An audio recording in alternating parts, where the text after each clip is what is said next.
Jeremy Hunt is Britain's Chancellor of the Exchequer. That means he is the person tasked with managing the economy, from how much tax you pay to the incentives available to business, and how much Britain spends on infrastructure. It's a big job and needs a serious person.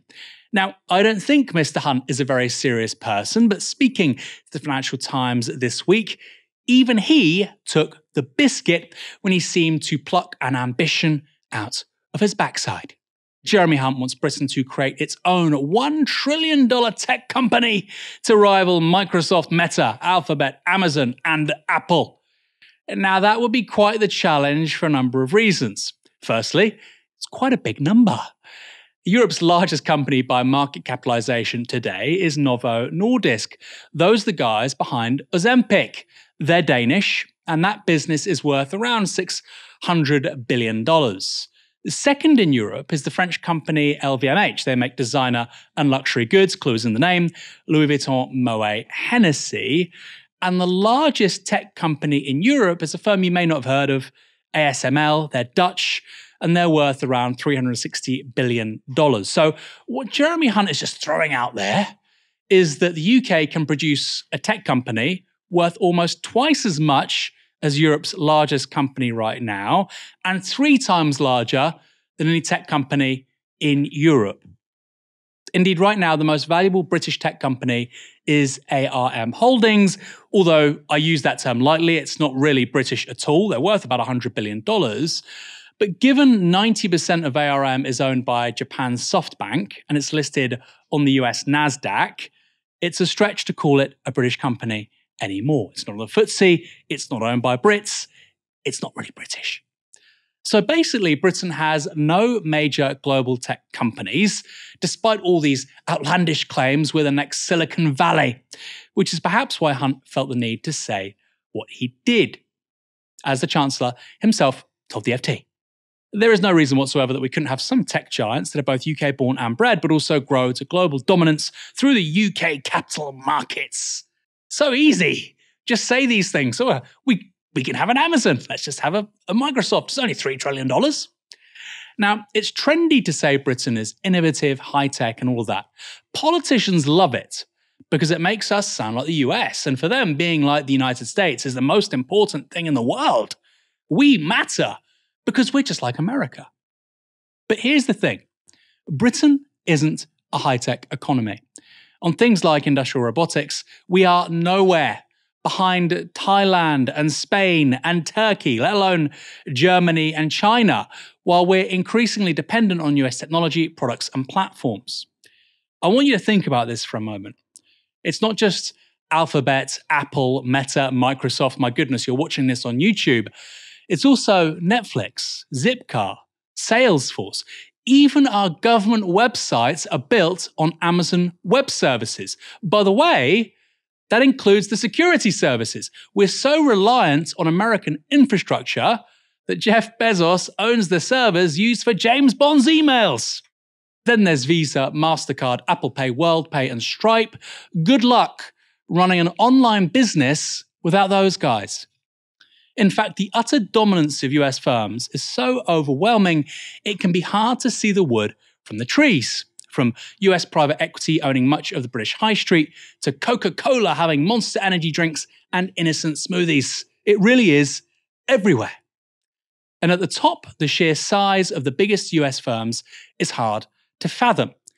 The market capitalization of Microsoft is $3 trillion, which is the same size as the entire UK economy. Meanwhile, the FTSE 100, that's the 100 biggest listed firms in the UK right now, is presently worth around $2 trillion.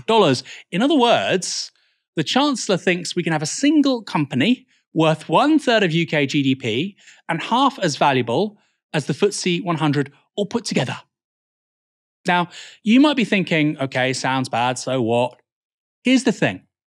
For my money, what Jeremy Hunt said is the most outlandish, absurd thing a senior British politician has said in a very long time. And yet nobody in the media says anything, least of all anything critical. If I said Britain should have trams in every city, high-speed rail connecting them all, be net zero by 2040, while being a world leader in rewilding, nuclear, 5G, I would be labelled a mad, loony lefty. Get the pundits and the commentators to write their garbage and vitriol in the Sun and the Times. But saying the UK will have a $1 trillion tech company, well, that's sensible and serious. Hunt's words are all the more bizarre because the nearest thing we had to that was ARM, and the Tories let it be sold off and relisted in the United States. Indeed, the UK stock market is shrinking at its fastest pace in history, according to Goldman Sachs. That's not in terms of value, but the number of companies delisting from the UK to relist elsewhere, especially, you guessed it, the US. Indeed, so many UK companies are delisting from London that Goldman Sachs thinks the FTSE 250, that's the 250 largest companies, could disappear by 2030. And meanwhile, Jeremy Hunt is talking about a British Microsoft. This whole story really underscores, to me at any rate, how utterly detached from reality our political class is. Hunt is a clueless, incompetent man. I knew that already, but worse still, I just think that most of the British media has no idea what any of these words mean. It's just vibes.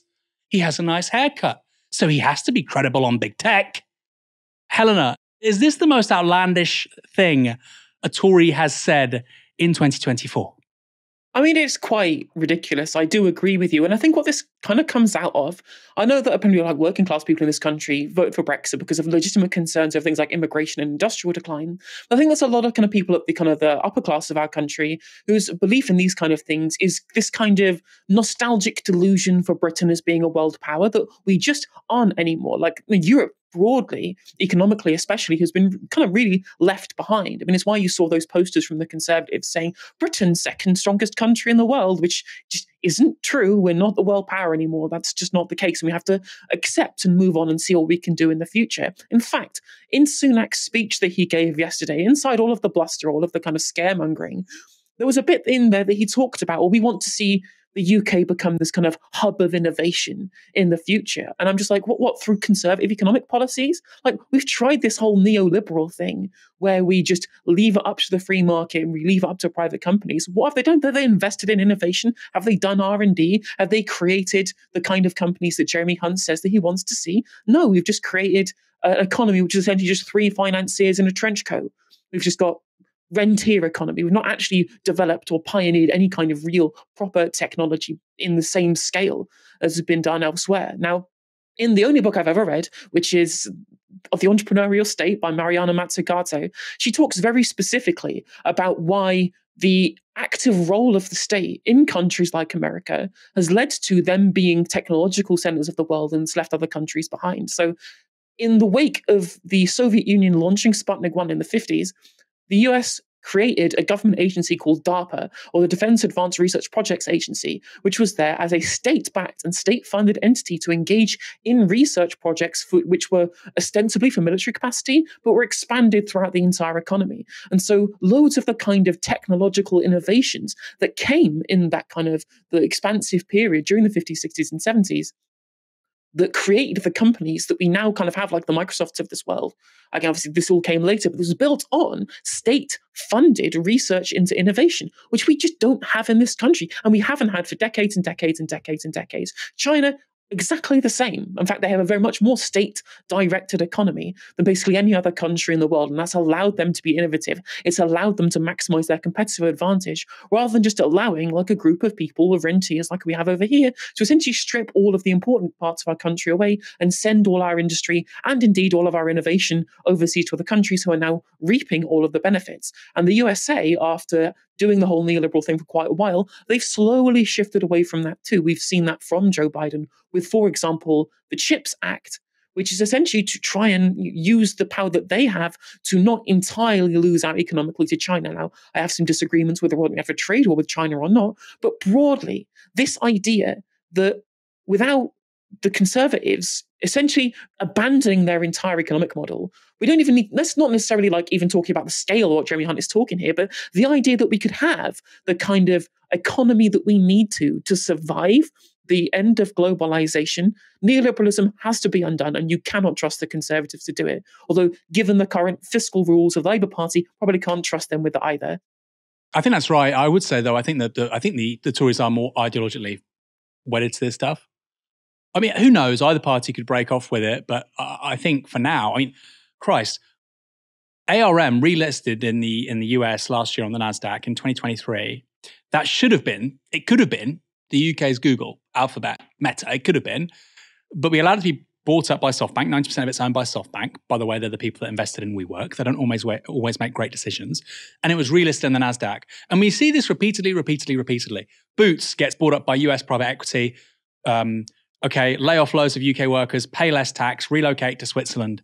You see it with so many UK brands. And people like Jeremy Hunt have been gleefully cheering that on for years. And now they're saying, oh, maybe actually we need to think about some companies staying here. They're not staying here. So there's this bizarre, mad projection where he says, we're going to have $1 trillion company. Well, that's less likely now than it's been for 25, 35 years. This is a great statistic. The FTSE 100 had more tech companies on it in 1984 than it does today.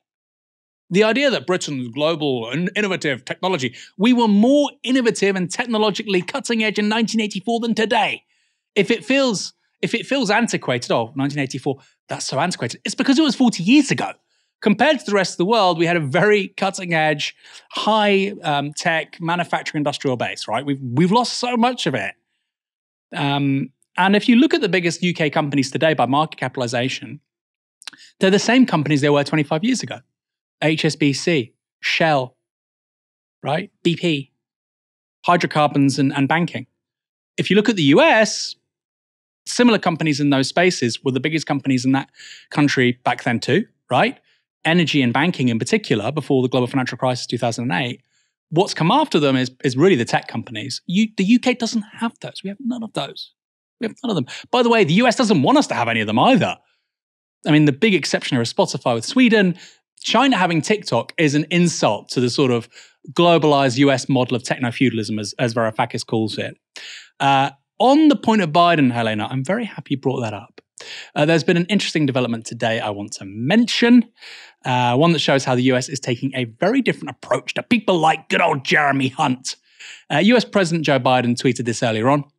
I just imposed a series of tariffs on goods made in China. 25% on steel and aluminium, 50% on semiconductors, 100% on electric vehicles, 50% on solar panels.